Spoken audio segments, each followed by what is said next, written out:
এখন হাতের মুঠোয় লাল বাবা রাইস। এখন থেকে লাল বাবা রাইস অনলাইনে ঘরে বসে অর্ডার করুন। লাল বাবা রাইস, লাল বাবা অনলাইন, অর্ডার করুন আজই।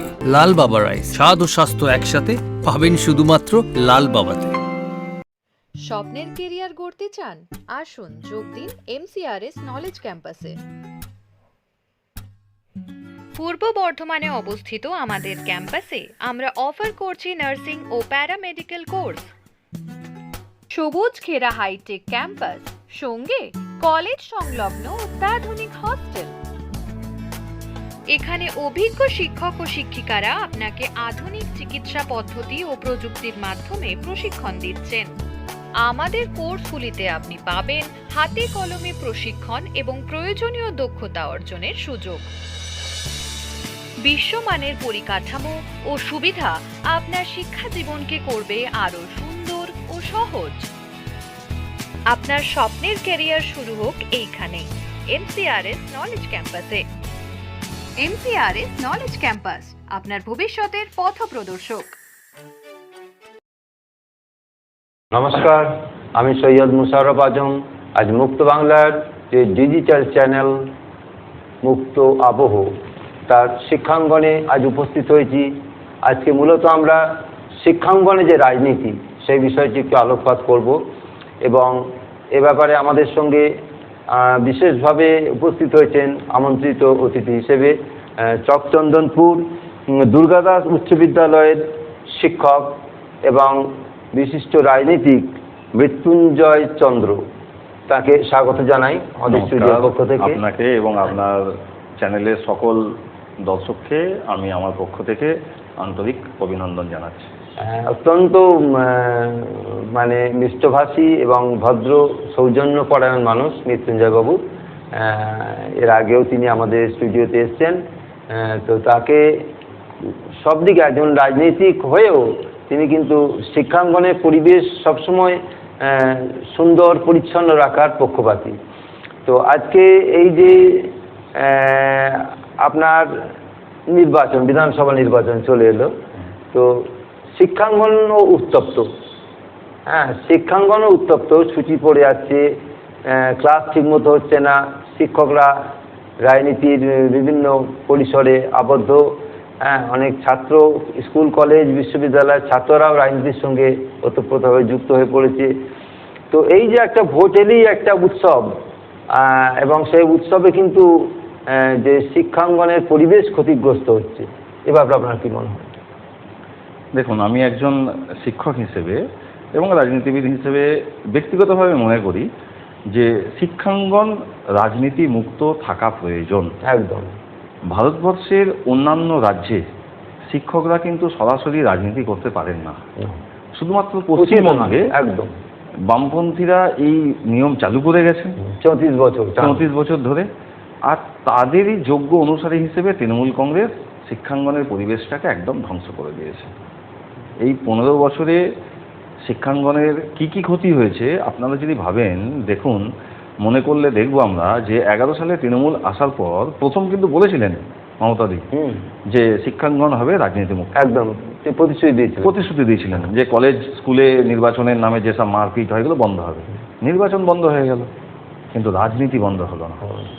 যদি উনার সৎ ইচ্ছা থাকতো তাহলে টিএমসিপি তৈরির কোনো প্রয়োজন ছিল না, ছাত্র সংসদ। এবং তারা কি করলো, কলেজগুলোতে আমরা যখন পড়াশোনা করেছি, আমি কলেজে 2004-এ ভর্তি হয়েছি, সেই সময় কিন্তু আমাদের মার্কসের ভিত্তিতে ভর্তি হতো। কিছু কেমন 2-4টে পার্টির ক্যাডারদের মাধ্যমে কিছু হতো, কিন্তু ম্যাক্সিমামটা মেরিটের বেসিসে হয়েছে। একদম। তৃণমূল আসার পরে টাকার বিনিময়ে অনার্স পাওয়া শুরু হলো, ইংলিশ অনার্স 50,000, 60,000 এই ধরনের। কিন্তু সেটা মুখ থুবড়ে পড়লো, কারণ শিক্ষার পর 50,000, 60,000 দিয়ে সে অনার্স করবে, করে কি হবে? তার তো চাকরি পেতে হবে, কর্মসংস্থান হতে হবে। কর্মসংস্থানটা যখন বন্ধ হয়ে গেল, তখন কেউ আর এই 50,000, 60,000 দিয়ে কলেজে ভর্তি হতে চাইল না। এখন দেখুন কলেজগুলোতে 20%ও ফিল আপ হচ্ছে না। আমার জানা আছে, আমার এক বন্ধু আছেন প্রফেসর, উনি বলছিলেন ওনাদের কলেজের, এবং শ্যামসুন্দর কলেজেও পলিটিক্যাল সায়েন্সে 75টা সিট আছে অনার্সে, ভর্তি হয়েছে 22 জন, ক্লাস করছে 4 জন। কমার্সের ডিপার্টমেন্টে তো আরও খারাপ অবস্থা, মানে প্রত্যেকটা জায়গায় হ্যাঁ, এই যে অর্থ নিয়ে ভর্তি কেন করবে? বাবা মা ভাবছে যে আমার ছেলেকে কলেজে পড়িয়ে গ্র্যাজুয়েশন করে লাভ কি আছে? লাভ তো কিছু নেই। 50,000 কেন দেবো?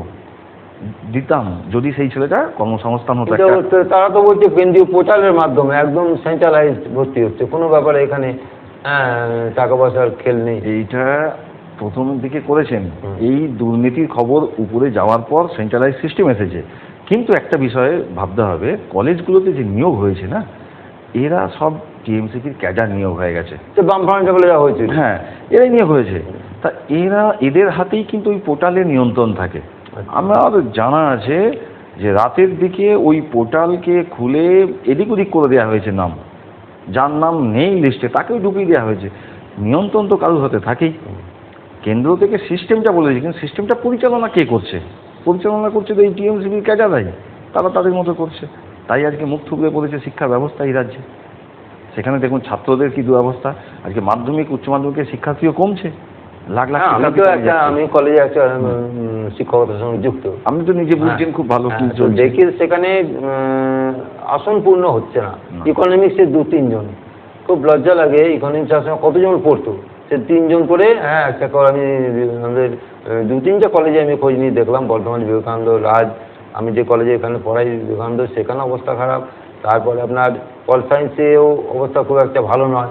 হ্যাঁ, কমার্সের অবস্থা তো অনার্সে খুবই খারাপ ছিল। হ্যাঁ, সায়েন্সগুলোর অবস্থা সব থেকে খারাপ। সায়েন্সের অবস্থা তো মানে বলার দিয়ে নয়। হ্যাঁ, তো সেখানে কেমিস্ট্রি, একসময় বিবেকানন্দ বলে কেমিস্ট্রিতে মানে উপচে পড়তো ভিড়, এখন সেখানে 50% আসন পূরণ হচ্ছে না। হ্যাঁ, ফিজিক্স, জুলজি, ম্যাথ সব ক্ষেত্রে একই রকম। কাজে এর থেকে বেরিয়ে আসার কি উপায় আপনার মনে হয়? দেখুন, এর থেকে বেরিয়ে আসতে গেলে কেন্দ্রীয় যে শিক্ষা নীতি আছে, একটা যুগ যুগ ধরে তো একই নীতি চলতে পারে না। সময়ের সঙ্গে সব কিছু পরিবর্তনশীল। বর্তমানে দেখুন, আজ থেকে 20 বছর 30 বছর আগের যে চাহিদা ছিল পৃথিবীর মানুষের, আজকে বদলেছে। সায়েন্স কিন্তু উন্নত হচ্ছে, একদম। মানুষের জীবিকার স্টাইল বদলাচ্ছে, সব কিছু বদলাচ্ছে। তো সেই যুগ উপযোগী যে শিক্ষা নীতি আছে কেন্দ্রে, সেই শিক্ষানীতিকে সরাসরি অনুসরণ করতে হবে রাজ্যকে, এবং রাজ্যের সদিচ্ছা থাকতে হবে। আর যোগ্য মেধাবীদেরকেই কিন্তু নিয়োগ করতে হবে। একদম। কোনো পার্টির ক্যাডারকে কাছের লোককে নিয়োগ করা যাবে না। তো বিজেপি হোক, সিপিএম হোক, একদম কোনো রাজনীতি দেখাই উচিত নয়। শিক্ষার সঙ্গে কোনো কম্প্রোমাইজ করা উচিত নয়।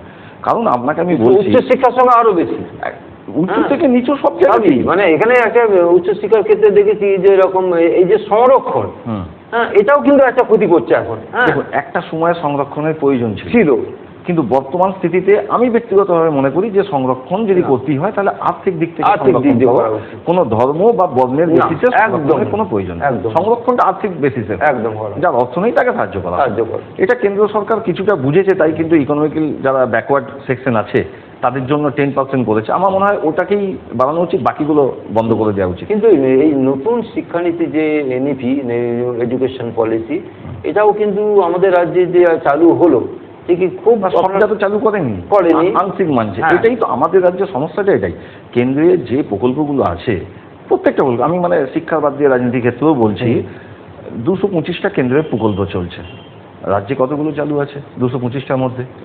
খুব কম। মানে রাজ্য সরকার বলছে আমাদের 100টা প্রকল্প আছে, কেন্দ্রের বিজেপি সরকার বলছে আমাদের 225টা আছে। তাই 225টা প্রকল্পের সুবিধা বাংলা মানুষের পাওয়া উচিত, তাদেরকে দিচ্ছে না তৃণমূল কংগ্রেস। কোন প্রকল্পগুলো দিচ্ছে? যে প্রকল্পগুলো থেকে তারা কাটমানি খেতে পারবে, গরিব মানুষের ভোট পেতে পারবে, সেই ধরনের প্রকল্প। 100টা, আগে 96 ছিল, 4টে নাকি বাড়িয়েছে, ইনক্লুড করে 100টা করেছে। আপনি বলুন কেন? আমরা যারা আছি, আমরা বাঙালি, কিন্তু আমরা ভারতীয় তো। কেন্দ্র সরকারের প্রকল্প সুবিধা কেন বাংলার মানুষ বঞ্চিত হবে? সবার উপর আমরা ভারতীয়, সবার উপর ভারতীয়। রাজনীতি তো সবাই উন্নয়নের জন্যই করছে, যেটার কৌশল থাকবে, কিন্তু সেটা উন্নয়ন দিয়ে প্রতিদ্বন্দ্বিতা হোক, ক্ষতি করে নয়। আমাদের রাজ্যে দেখুন সায়েন্স উন্নত হচ্ছে। আগে আপনি যে টিভি দেখতেন, আজকে যে টিভির ছবি এক আছে কি?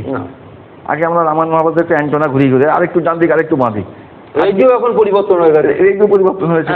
তাহলে রাস্তাঘাটে পরিবর্তন কেন হচ্ছে না? আগে দেখবেন একটা রাস্তা হলে সেটা 10 বছর 15 বছর চলতো, এখন 10 দিনের মাথায় লাঠি দিয়ে তুললে পি ছুটে যাচ্ছে। একদম, এই কাজের ভেতরে রাস্তা কদিন পরই নষ্ট হয়ে যাচ্ছে। কেন হচ্ছে?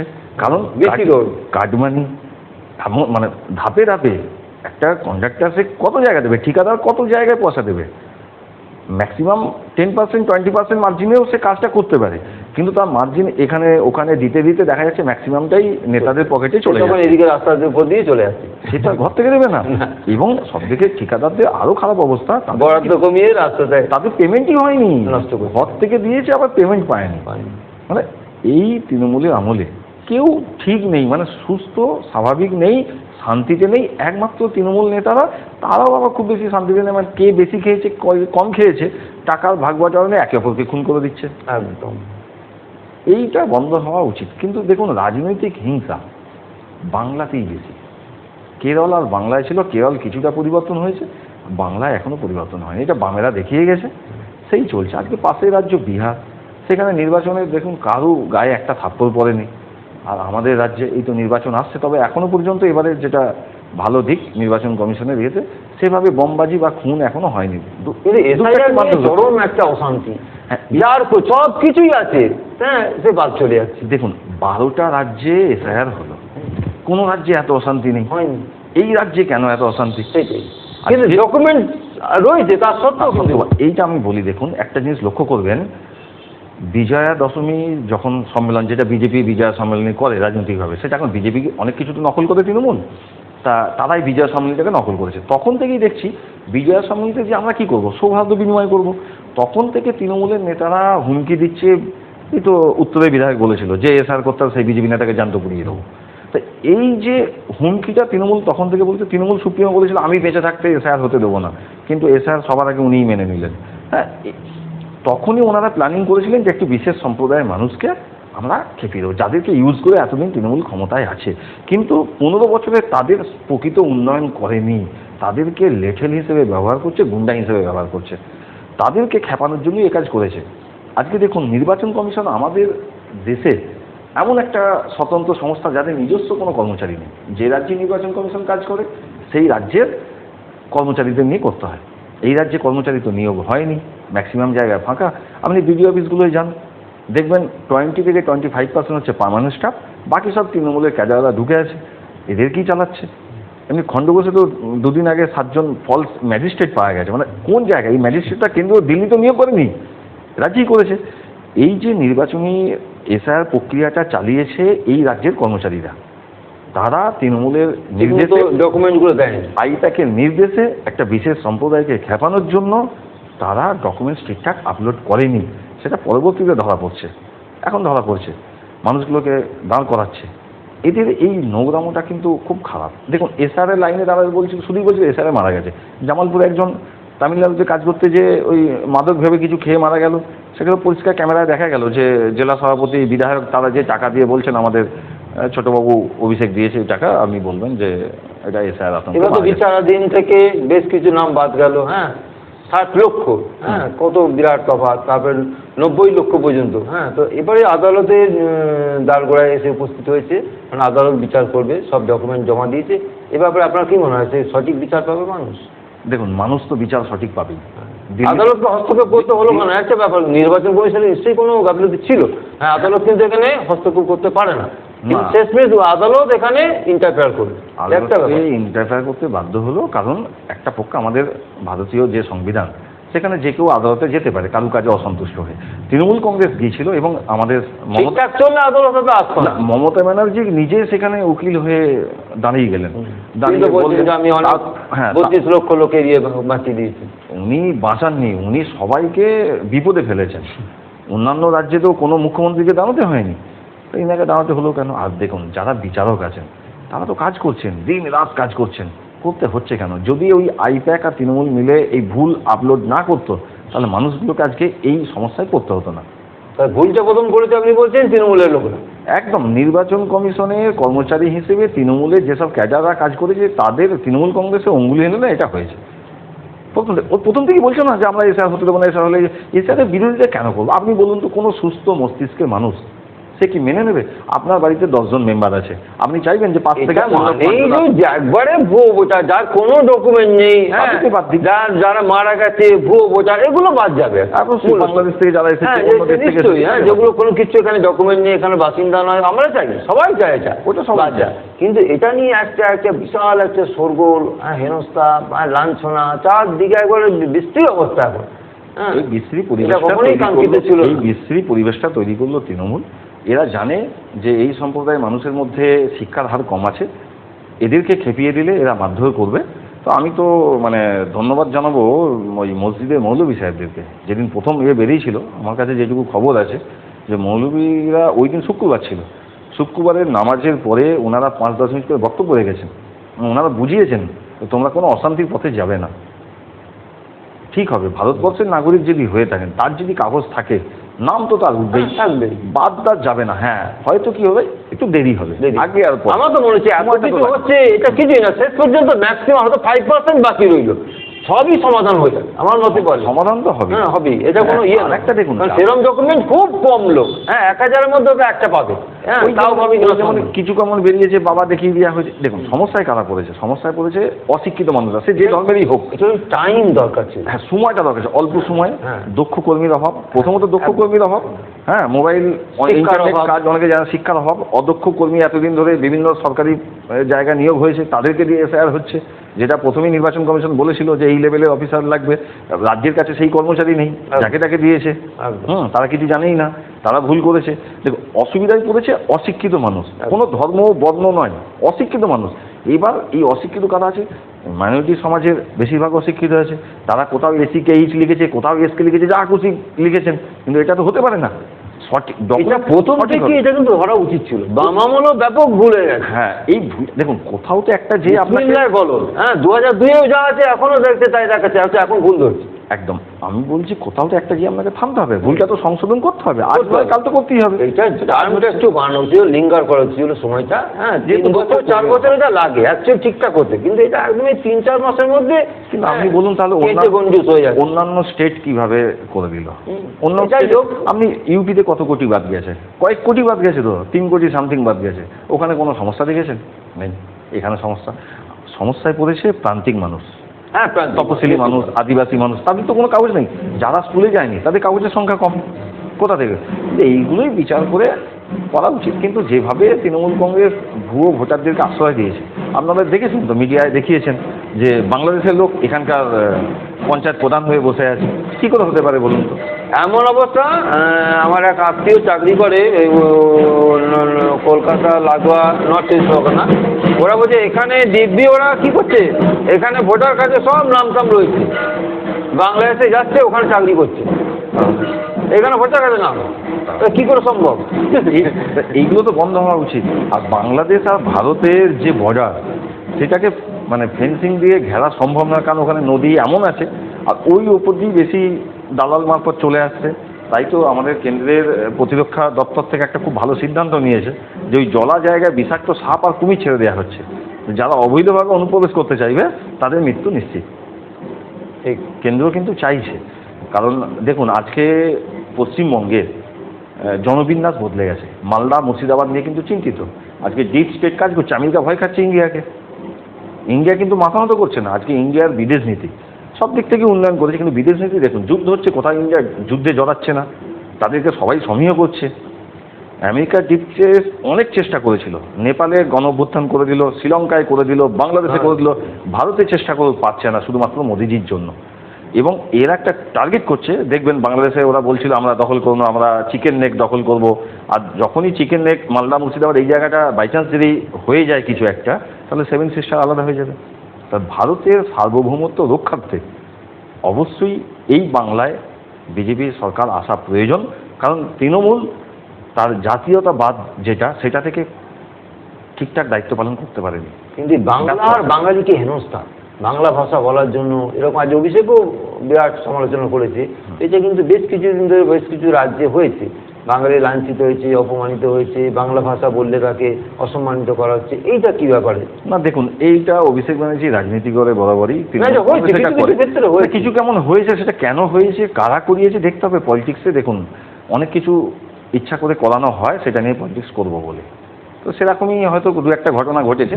কিন্তু বাংলা কেন, সব ভাষাকেই সম্মান করা উচিত। আমরা বাঙালিরা সহনশীল। আমরা হিন্দি ভাষীদের কথা, যদি কেউ আমার সঙ্গে হিন্দি কথা বলে, আমি তার সঙ্গে হিন্দি কথা বলতে আন্তর্জাতিক মাতৃভাষা দিবসটা সব ভাষাকে সম্মান জানানোর জন্য। কিন্তু আপনাকে আমি বলছি, আপনি পার্টিকুলারলি একটি ভাষা না, আপনি দক্ষিণ ভারতে যান, ওরা আপনার হিন্দি বলবেই না, হিন্দির প্রতি এত ওদের বিদ্বেষ আছে, ওরা নিজেদের মাতৃভাষাই বলবে, হয় ইংলিশ বলবে নয় মাতৃভাষা বলবে না, তো সেখানে তো কোনো সমস্যা হয় না। তামিল তেলুগু যা বলবে। আর সেখানকার রাজনৈতিক দলও এটা নিয়ে রাজনীতি করে না। ওরা দক্ষিণের স্টেটগুলো তারা উন্নয়নের রাজনীতি করছে। আজকে তাদের স্বাস্থ্য ব্যবস্থা, পরিকাঠামো সব দিকে কত এগিয়ে চলেছে, কিন্তু ব্যবসা বিজনেস আমাদের রাজ্যে দেখুন চাষিদের কি হাল, আলু চাষিদের কি অবস্থা। শুধুমাত্র মমতা ব্যানার্জির ভুল নীতি। আলু যদি বর্ডার পেরিয়ে যেত, অন্য স্টেটে যেত, তাহলে আজকে আলু চাষিদের এই দুর্গতি হতো না, এই দুর্গতি যেটা হয়েছে। অন্য স্টেট কী করলো, তারা আমাদের মেদিনীপুর বা যেসব জায়গায় আলু চাষ হয় সেখানকার চাষিদেরকে মোটা মাইনে দিয়ে নিয়ে যেয়ে 2 বছর 4 বছর চাষটা শিখে নিল। তারা এখন আলু উৎপাদন করছে, বাংলা আলু নেবে কেন? কেন মমতা ব্যানার্জি দাঁত খিচাড়ি সহ্য করবে? আচ্ছা, এই দেখুন এনইপি চালু হলো শিক্ষার পরিকাঠামো ছাড়া। বেশিরভাগ আমি কলেজের সঙ্গে যুক্ত বলে, শিক্ষকতার সঙ্গে যুক্ত, তো দেখছি যে এক একটা যে মাল্টি ডিসিপ্লিনারি সাবজেক্ট একটা আছে, যেটা বিভিন্ন সাবজেক্ট হতে পারে। হ্যাঁ, আমি মাস কমিউনিকেশন টিচার, আমাকে আবার আমাদের ওখানে ফিজিক্স স্যাররাও আসে, কেমিস্ট্রি আসে, ম্যাথও আসে, সবাই আসছে। হ্যাঁ, তো মাল্টি ডিসিপ্লিনারি এমনই একটা সাবজেক্ট, তো সেখানে আমাদের মাস কম পড়তে তারা আসছে। কিন্তু এখানে এমন এমন সাবজেক্ট তারা চুজ করতে মানে ইচ্ছুক যেগুলো আমাদের এখানে নেই। সব করাই সম্ভব না, কিন্তু সেগুলো বলছে এরকম করা দরকার। কিন্তু কেন্দ্রীয় সরকার সেই পরিকাঠামো না করে, আছে কিনা না দেখে কিন্তু এটা চালু করে দিল। এটা দুর্ভাগ্যজনক। দেখুন, পরিকাঠামো অনেক স্টেটে আছে, এই বাংলায় পরিকাঠামো নেই। সেটা তার জন্য শিক্ষা যে ব্যবস্থা, শিক্ষাটা তো সরাসরি কেন্দ্রের অধীনে নয়, আছে নাকি সব জায়গায়। একটা কোনো সিদ্ধান্ত যখন নেন তারা অবশ্যই জেনেই করেছেন। এবার আমরা পিছিয়ে আছি। এক সময় বাংলা সারা ভারতবর্ষকে পথ দেখাতো। Bengal things today, Bengal things day after tomorrow, এখন হয়ে গেছে এটা, এখন উল্টোটা হয়ে গেছে। তাই আমাদের এটা মনে হচ্ছে আজকে কেন্দ্র দেখুন শিক্ষার দিকে নিয়ে কতটা ভাবিত। তারা কি করছেন না, অন্যান্য আমাদের এখানকার স্টুডেন্ট মেধাবী ছাত্ররা অন্য দেশে পড়তে যেত, আজকে বিদেশি ইউনিভার্সিটি আমাদের এখানে ক্যাম্পাস করবে। এর ফলে সুবিধা, খরচ কম হবে, আমার দেশের মেধাবী ছাত্র আমার দেশে পড়াশোনা করবে, এখানে জীবিকা পাবে। কিন্তু মেধা তো সব থেকে বড় সম্পদ। টাকা পয়সা সোনা দানার থেকে সব থেকে বড় সম্পদ কি? মেধা। মেধার জন্যই আজকে ইসরায়েলের মতো একটা ছোট দেশ গোটা একে কাঁপিয়ে বেড়াচ্ছে। ওদের কি আছে? নোবেল যদি পায়, কটা ইসরায়েলের লোক পায় আর কটা অন্য দেশের লোক পায়? দেখুন, ওদের মেধা আছে। আমরা সেই মেধার জায়গাটা নষ্ট করছি। আপনি আমেরিকায় যাবেন, ইংল্যান্ডে যাবেন, ইসরায়েলেও যাবেন, দেখবেন আমাদের ভারতবর্ষের মেধাবী ছাত্ররা ওখানে কাজ করছে। কেন না, এখানে তার যে চাহিদা সেটা পূরণ করতে পারছে না। আজকে দেখুন, এই শিক্ষকদের বেতন নেই, এই সম্পর্কেই বলি যে বেতন কমিশন, বেতনটা কমিয়ে রেখেছে। মমতা ব্যানার্জির নীতি কি না, আমি সরকারি কর্মচারী তো 2%, ওদের কথা কেন ভাববো? 98%-এর কথা ভাববো। বেতন কম দাও, ওই টাকা নিয়ে ভাতা দাও। এর ফলে কি হচ্ছে, একটা মেধাবী ছাত্র যে খুব ভালো পড়াশোনা করে, তার তো একটা লক্ষ্য আছে, স্বপ্ন আছে যে আমি এরকম একটা জীবন লাইফস্টাইল ইউজ করব।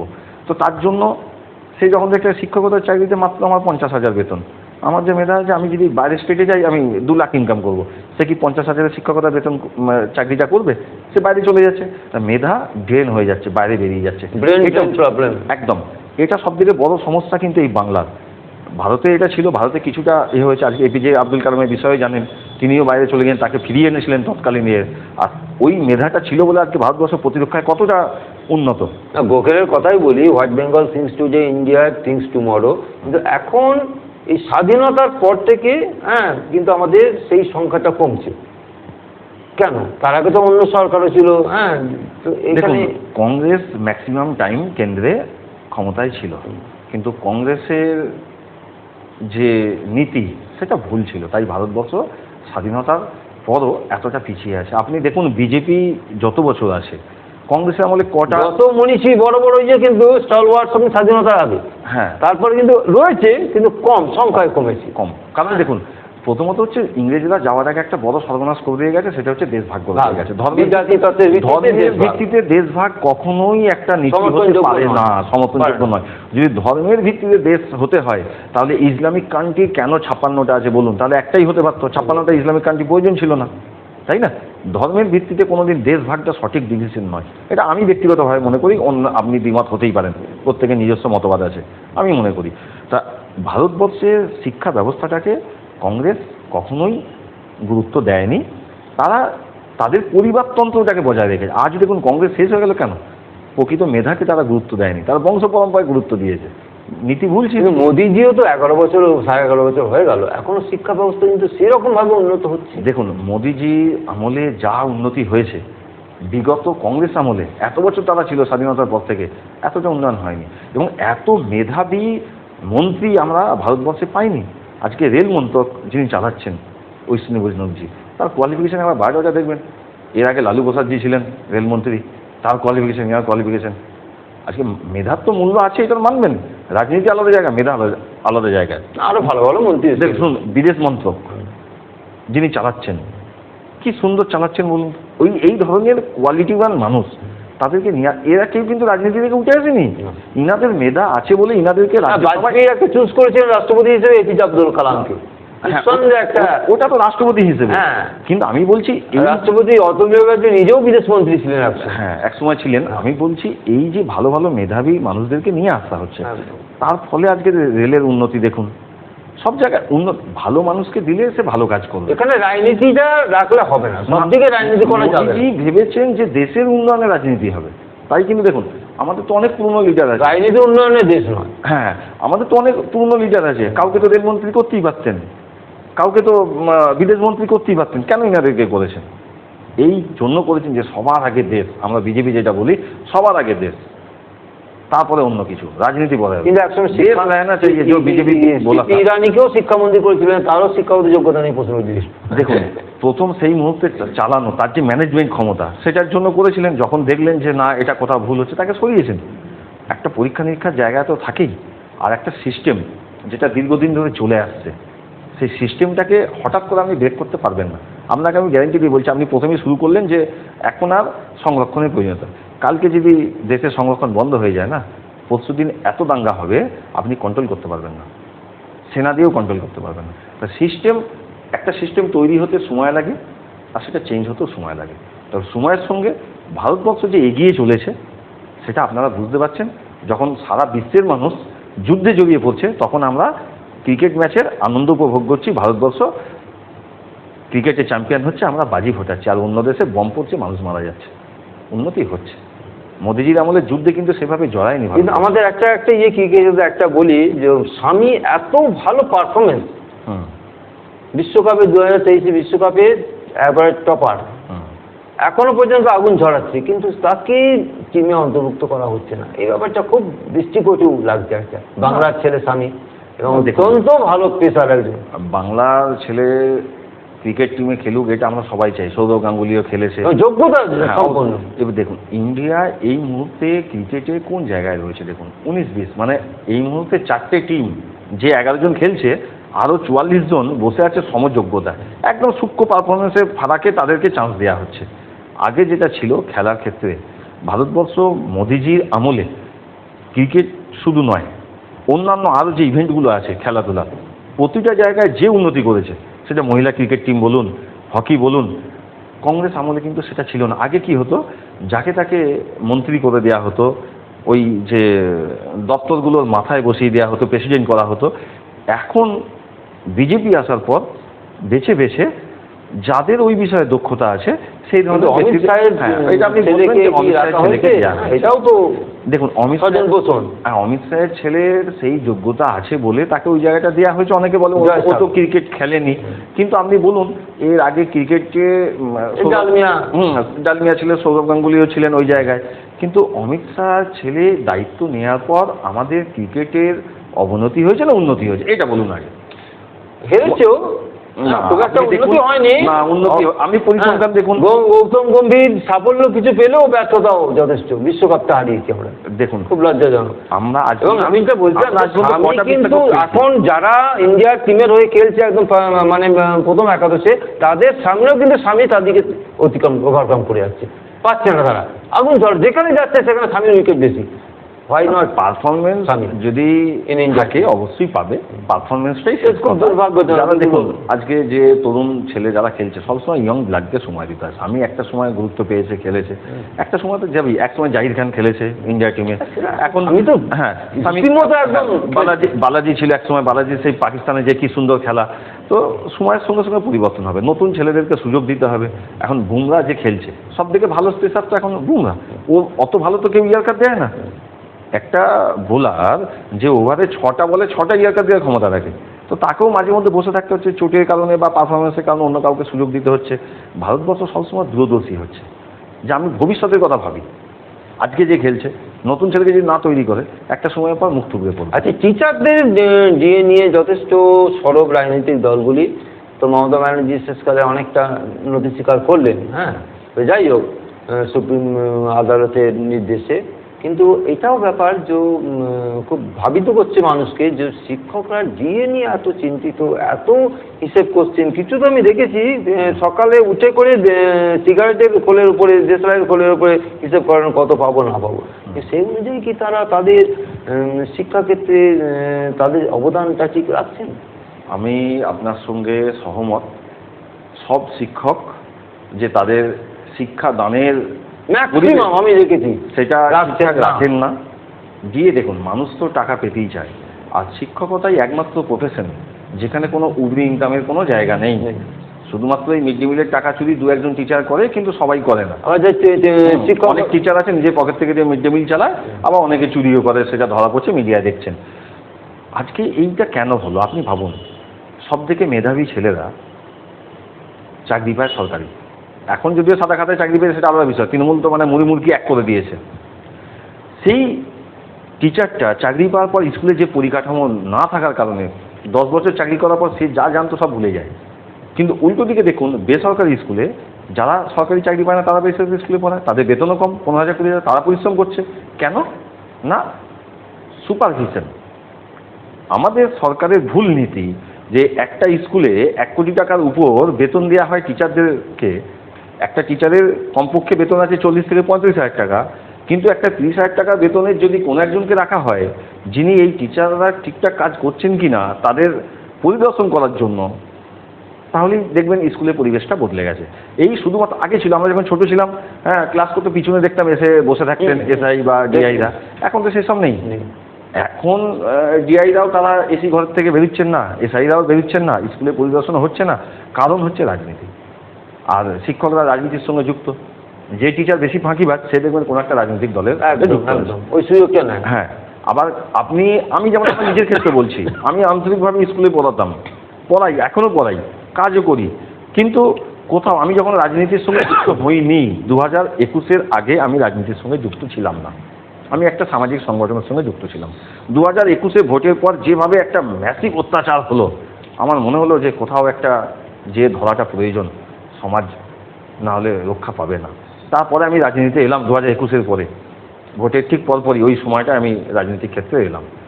তা রাজনীতিতে এসে দেখলাম যে এই জায়গা যা আছে, কিন্তু যখন থেকে আমি রাজনীতি যুক্ত হয়ে গেলাম, আমার স্কুলে আমার প্রতি আচরণটা অন্যরকম করতে শুরু করল। কেননা আমি অন্য একটা বিরোধী রাজনৈতিক দলের সঙ্গে, বিজেপির সঙ্গে আমি যুক্ত আছি। আমাকে স্কুলের মধ্যে এটা শুনতে হয়েছে যে স্কুলটা কি আপনার বাবার জমিদারি পেয়েছেন নাকি? একজন শিক্ষককে এই কথা বলছেন একজন প্রেসিডেন্ট। স্কুলগুলো দেখুন, আগে যারা প্রেসিডেন্ট ছিলেন, সেটা ভোটের মাধ্যমেই হোক বা যেভাবেই হোক, তারা কিন্তু ওই এলাকার বয়োজ্যেষ্ঠ শিক্ষিত কোনো মানুষ ছিলেন। বর্তমানে এমএলএরা, টিএমসির এমএলএরা তার কাছের লোক, যার কাছ থেকে কাটমানি পাবো, সেরকম একজনকে প্যাডে লিখে পাঠিয়ে দিচ্ছে দপ্তরে, রাজ্য শিক্ষা দপ্তরে। সেখান থেকে হয়ে যাচ্ছে প্রেসিডেন্ট, সেক্রেটারি নিয়োগ হয়ে যাচ্ছে, এবং তাদের লক্ষ্যই আছে যে এখান থেকে কিছু আমাকে সুবিধা দিতে হবে রাজনৈতিক দলকে, সেটা আর্থিক হোক বা ভোটের হোক, কিছু একটা সুবিধা দিতে হবে। কারণ কারো অনুগত্য পেয়েছে না, সে তো নিজের যোগ্যতাই পাচ্ছে না, তাহলে আপনি আমাকে সুবিধা দিলে আপনাকে সুবিধা দিতে হবে। আপনার স্কুলের পরিবেশ কেমন? আমার স্কুলের পরিবেশ আগে অবশ্যই ভালো ছিল, কিন্তু বর্তমানে সেই পরিবেশ নেই। একটা স্কুলের যে পরিবেশ হওয়া উচিত সেই স্কুল আমাদের স্কুলে রাজনৈতিক হস্তক্ষেপ রয়েছে একদম। আমাকে তো মানে হামেশাই হেনস্থা করার চেষ্টা হয়, বহুবার হেনস্থা করা হয়েছে, বিভিন্নভাবে হেনস্থা করা হয়। ম্যানেজিং কমিটি থেকে, ম্যানেজিং কমিটি এবং টিআইসি যিনি আছেন উনি করেন, সেই নিয়ে আমাকে তো মানে একবার সোশ্যাল মিডিয়ায় মুখও খুলতে হয়েছিল। কিন্তু স্কুলের সাথে আবার একজন বললেন যে দাদা এটা না করলেই ভালো হয়। দেখুন, মানুষ কখন যে করে, একদম যখন দেয়ালে পিঠ থেকে যায়। তো আপনারা অনুরোধ করলেন, আমিও করবো না, কিন্তু আমার উল্টো দিকে যেটা হচ্ছে সেটাকে বন্ধ করতে বলুন। মানে স্কুলের পরিবেশ এমন আছে, আমার স্কুলে আমি যে স্টাফ রুমে বসি, স্কুলে সিসিটিভি আছে, আমি যে রেফারেন্স বইটা ইউজ করি ছাত্রদের জন্য, সেই রেফারেন্স বইটা গায়েব হয়ে গেল। আমি টিআইসিকে জানালাম যে আমার বই হয়েছে, দেখুন সিসিটিভি আছে, দেখুন। উনি সিসিটিভি চেক করছেন না। কেন? আবার বলছি পড়াতে दाल গেলে में कुछ काला है হ্যাঁ পড়াতে গেলে রেফারেন্স বই সহায়িকা বইয়ের কি প্রয়োজন আছে? আমি বললাম আচ্ছা আপনার সাবজেক্ট কি? আমি ফিজিক্যাল এডুকেশন টিচার, আচ্ছা। কিন্তু আমাকে ক্লাস 8-এর বাংলা ক্লাস টিচার করা আছে। আচ্ছা। আমি বাংলা পড়াই, আগে বাংলা টিউশনও পড়াতাম। সরকার যখন থেকে বললো যে পড়ানো যাবে না, তখন থেকে দেখুন টিএমসি করে অনেক শিক্ষক তারা কিন্তু টিউশন পড়াচ্ছেন, কোনো অসুবিধা নেই। তো এটা বন্ধ করতে পারছেন না কেন আপনি? আন্দোলন করুন। কিন্তু আন্দোলন চলছে, নীতি হচ্ছে, কিন্তু প্রত্যেক টিচার ম্যাক্সিমাম স্কুলের টিচার এত মাইনা পাচ্ছে আবার টিউশন করছে। হ্যাঁ, কিন্তু দেখুন তারা আবার যারা রাজনীতির সঙ্গে যুক্ত আছে, মানে শাসক দলের সঙ্গে যুক্ত আছে, সরকার তো নিষেধ, তারা করতে পারবে না। অনার্সে টিউশন পাচ্ছে, তাদের কিছু হচ্ছে না। কিন্তু আমার একটা কোচিং সেন্টার ছিল, আমি নিজে খুব মানে নিডি ফ্যামিলি থেকে উঠে এসেছি, আমাকে অনেক স্যার ফ্রিতে পড়িয়েছেন, 15-60 স্যার ফ্রিতে পড়িয়েছেন।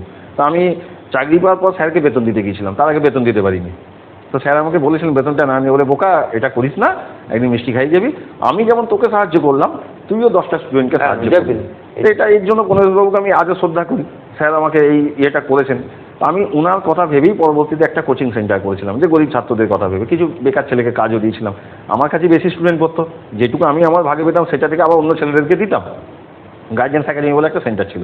কিন্তু দেখা গেল 2019-এ যখনই বিজেপির ভালো রেজাল্ট হলো, তারপর থেকেই আমার পিছনে লেগে যাওয়া হলো। আমি একটু ওই পন্থী ছিলাম, সরাসরি দল না করলেও সমর্থক ছিলাম।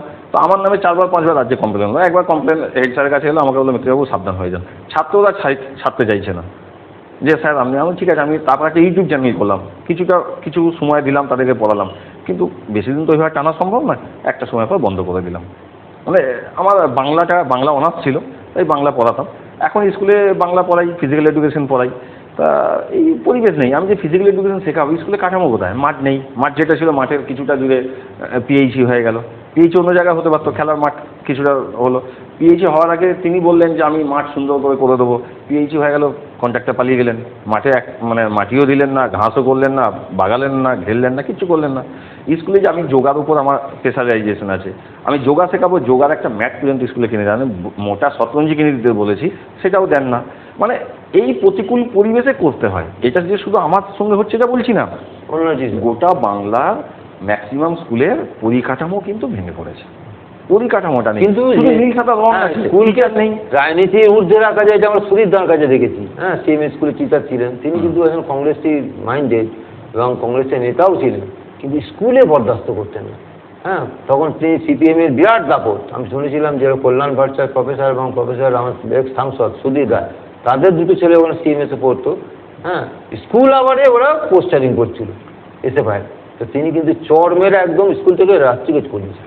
আমার স্কুলে দেখুন গার্জেন এই শাসনটা করেছিলেন না, তিনি বলতেন আমি নিশ্চয়ই আমি রাজনীতি নিজে করি, হ্যাঁ ছাত্র রাজনীতি করুক, কিন্তু স্কুলের মধ্যে, স্কুল আবারের মধ্যে চলবে না, তার বাইরে গিয়ে। এইটা আমি মনে করি, আমি যতক্ষণ স্কুলে ঢুকে যাই, আমি একজন শিক্ষক, আমার কোনো পরিচয় নেই।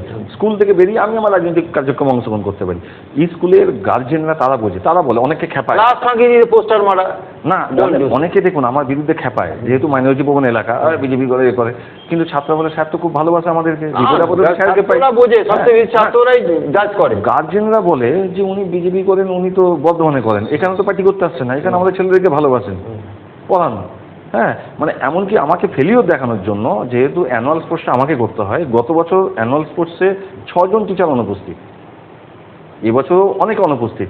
তারপর আমাকে প্রাক্তন ছাত্র এবং রানিং স্টুডেন্টদের মধ্যে কিছু ভলেন্টিয়ার নিয়ে অ্যানুয়াল স্পোর্টস কমপ্লিট করতে হয়। এত প্রতিকূলতার মধ্যে করছি এবং নিজের পকেট থেকে পয়সা দিয়ে প্রথম কাজ করে দিই।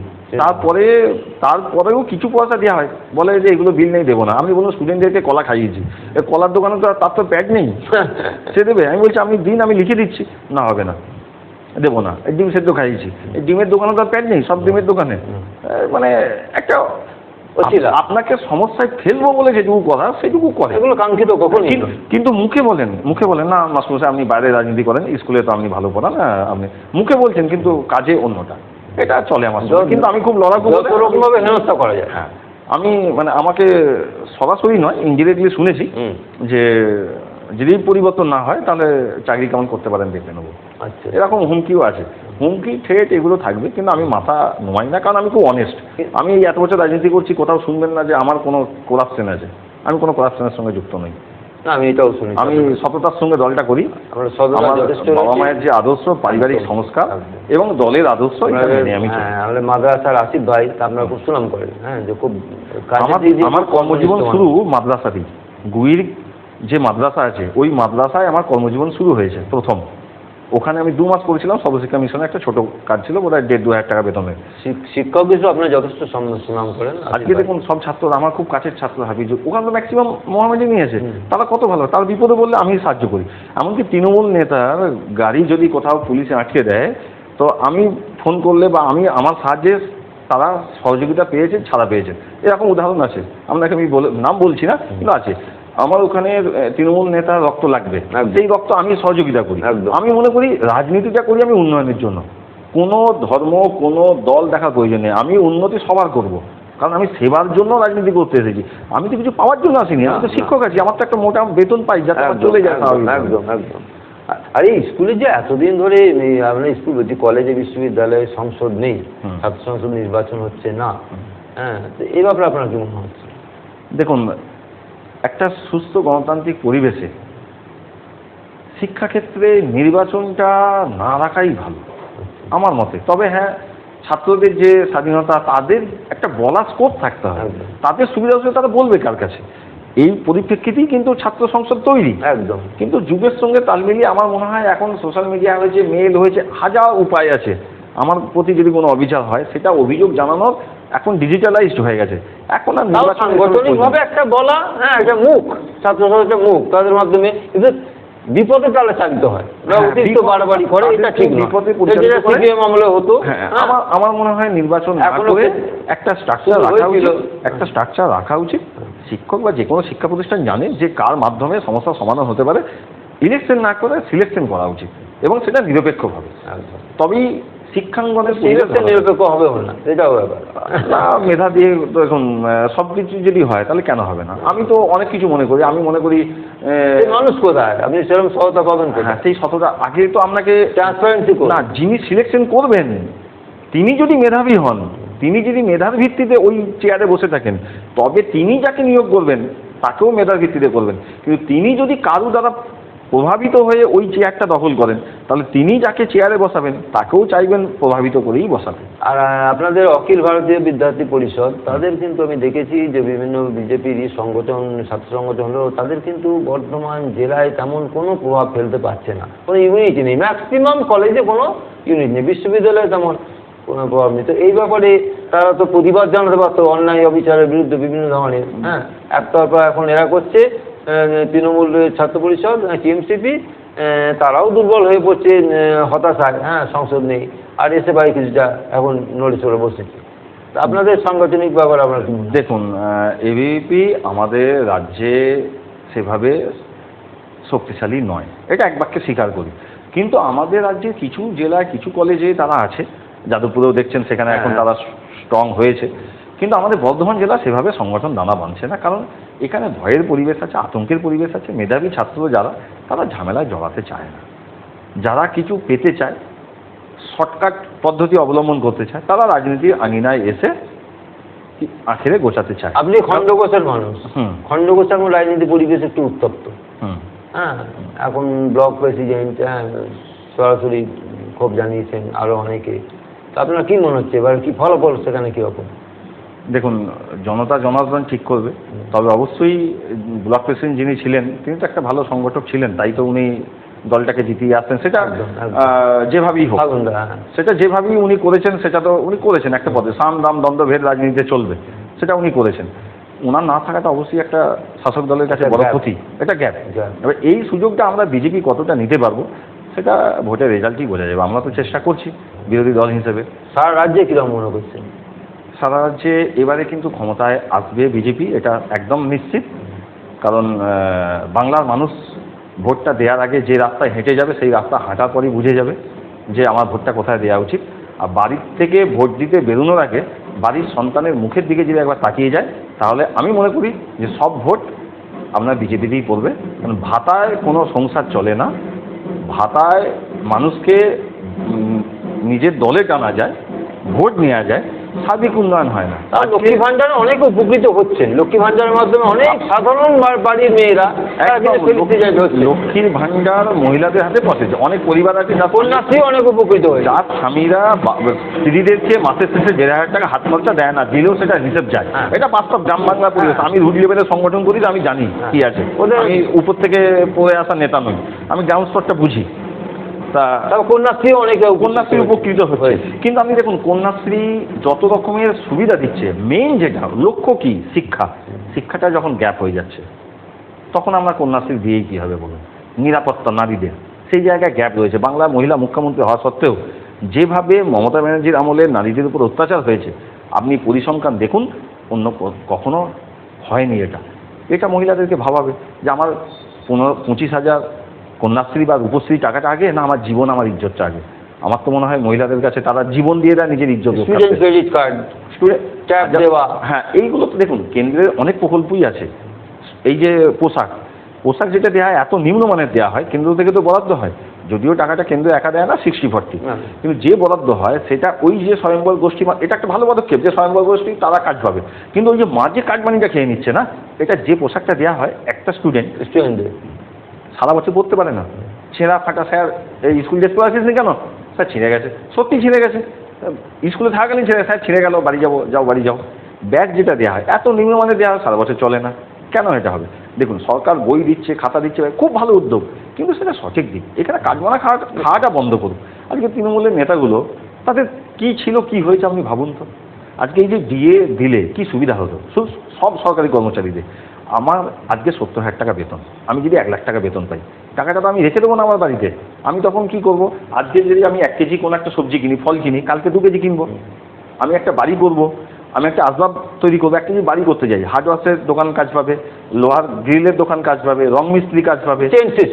চেন সিস্টেম তো। তার পরিবর্তে কি করছে, তখন কি হবে, একটা ছেলে সে যদি একটা গ্রিলের দোকান করে তার কোনো একটা ইনকাম হবে। আবার এমনও আছে কিছুই পাচ্ছে না, কিন্তু এখন দিচ্ছে। এটা এত বেশি তফাৎ হয়ে গেছে, হ্যাঁ, মানে একবারে হেল অ্যান্ড হেভেন ডিফারেন্স। একটা মানুষ এখন এমন অবস্থা হয়েছে, কিছু শ্রেণী এত কুক্ষিগত করে রাখছে, তাদের হাতে এত অর্থ, হ্যাঁ, কারি টাকা, আরেকটা শ্রেণী শুধু দেখবে তাদের খাবার অধিকার নেই, পড়ার অধিকার নেই, বাসস্থানের অধিকার নেই। এটা খুব দুর্ভাগ্যজনক। এখনো রয়েছে। এটাও ভাবতে হবে। 100 দিনের কাজ চালু হওয়ার পর গ্রামের অর্থনৈতিক পরিবর্তন হয়েছে, এটা মানতে হবে। এখন যেটা রামজি করেছে 100 দিনের পরিবর্তে 125 দিন কাজ, এই কাজ একদম প্রান্তিক শ্রেণীর মানুষরা পাচ্ছে, অর্থ হাতে পাচ্ছে এবং তাদের উন্নয়ন হচ্ছে, এটা অস্বীকার করেনি। আগে যা ছিল তার থেকে হচ্ছে, কিন্তু আরো বেশি হওয়া উচিত ছিল, সেটা কম। তাতে কি স্কুলে শিক্ষার্থীর সংখ্যা বাড়ছে? সে বেসরকারি স্কুলই সব এনরিচ করে যাচ্ছে। আজকে নেপালে দেখুন একটা কম বয়সী ছেলে সে কিভাবে চালাচ্ছে। প্রথম দিনই বেসরকারি স্কুল বন্ধ করে দিয়েছে। নেতা মন্ত্রী সবার ছেলেকে সরকারি স্কুলে পড়তে হবে। আমি ব্যক্তিগতভাবে মনে করি যে আমি যদি কোনোদিন সুযোগ পাই, আমিও এই ধরনেরই সিদ্ধান্ত নেব।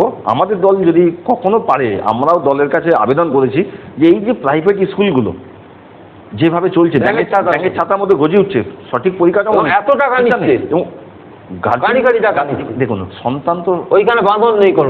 সন্তানের প্রতি ভালোবাসা সবার থাকে, সবাই চায় আমার যা ইনকাম আছে আমি আমার সাধ্যমতো সেরা শিক্ষা আমার সন্তানকে দেবো। সেই হিসেবে আমরা বেসরকারি স্কুলের ছেলেকে ভর্তি করছি।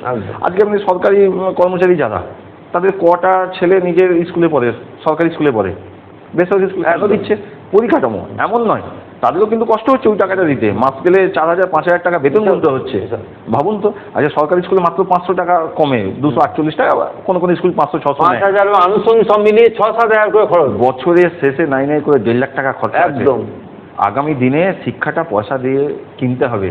এবং যেভাবে চলছে সরকারি বিদ্যালয় যেভাবে বন্ধ হয়েছে আর মদের দোকান যেভাবে বাড়ছে তৃণমূলের আমলে, এতে কিন্তু খুব ভয়ঙ্কর পরিবেশ। আমরা যখন ছোট ছিলাম একদম 2002-04 সালে গ্রামে পড়ার পর বৈঠকখানা আড্ডা দিতাম। আমার গ্রামের মাঝেই বাড়ি মহাপ্রভুতলায়। তো ওই দুলেপাড়া থেকে কয়েকজন মদ খেতে যেত সুরিপাড়ায়। গ্রামে মাতাল ছিল 7 থেকে 8টা। আমরা ছোট ছিলাম, একটু লাগিয়ে দিলে 2-4টে না।